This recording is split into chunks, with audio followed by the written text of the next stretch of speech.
happiest time of Mommy and Daddy's lives was when Mikey and Maggie were 5 and 3 years old. They were such good children, such precious babies, such angels. Yes, those were some precious moments they shared with the children. Mommy and Daddy like to sit and remember. Precious moments like the cute angel statues Mommy collects in her china cabinet.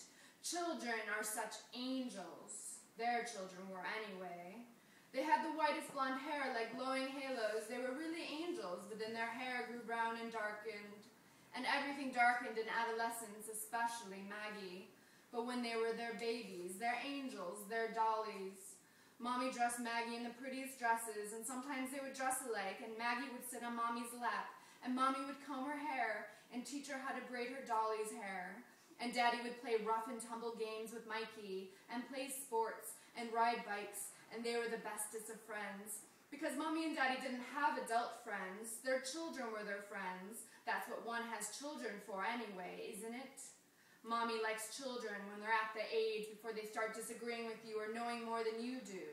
She hates the idea of free will. She thinks some children can be selfish, the way they grow up and reject everything spoon-fed to them. She wishes she could freeze Mikey and Maggie when they were 5 and 3. That's the age she would freeze her young tots. She would keep them that age forever and dip them in that freezing vat like strawberries and chocolate fondue. Yum, yum. Now Mommy's hungry.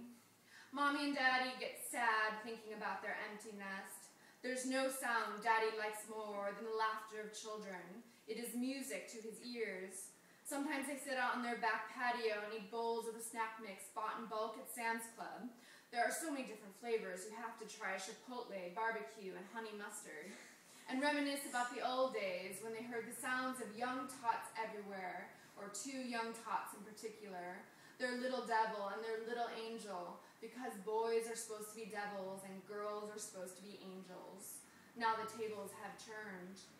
Some of the houses in their subdivision have young children, and they like to listen to them, and Mommy's eyes glisten when she sees their plastic pink bikes with safety wheels, blue for boys, on the front lawn.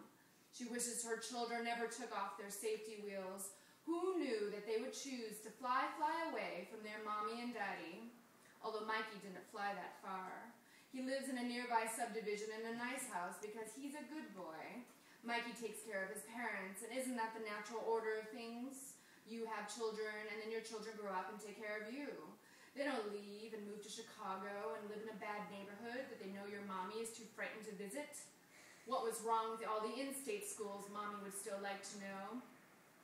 Maggie could have settled down here and found a nice boy to marry. Mommy and Daddy would have bought her a new car and helped her with a down payment on a condo before she got married and moved into their new house with empty rooms for the nursery.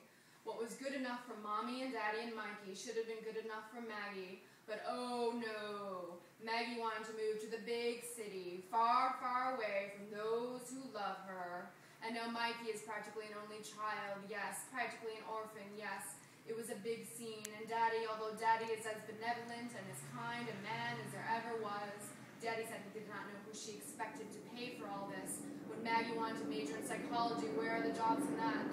And doesn't Maggie know that Father always knows best? Mommy and Daddy had never heard of such a thing, of such a bad girl obviously rejecting all things good and holy, which is science and tradition. They were always uneasy with her psychology major because psychology, after all, is a pseudoscience, not like engineering. One actually makes things in engineering. What does a psychologist do, Mommy wondered? Except make trouble. Except blame everything on the Mommy. Blame everything on the Mommy and Daddy. That's what a psychologist does. And who needs a psychologist when you have Jesus and parents who love you? God only knows what that Maggie is up to, wanting to drop out of college and wait tables. Mommy could guess, but she doesn't want to. Is her little girl on drugs? Is her little girl having promiscuous sex? Is her little girl in trouble in the old-fashioned way? God only knows. Mommy's attitude towards Maggie is like Bill Clinton's with gays in the military. Don't ask, don't tell. Oh, Mommy is getting all afluster. Her red face is growing redder and redder. She doesn't want to think about such things. Mommy possesses an amazing ability to drown out the unpleasant things of the world that she doesn't want to think about, especially Maggie. It's quite a talent. The only time she's ever seen Daddy mad is when he gets worked up over their bad girl a bad seed. Maybe she's just a bad seed, mommy says to her. But mommy won't think about that possibility. She worries sick over Maggie, really she does. Mommy thinks of roses, but she erases the thorns. Hence the talent mommy has for pruning in her garden. How could Maggie make mommy so upset?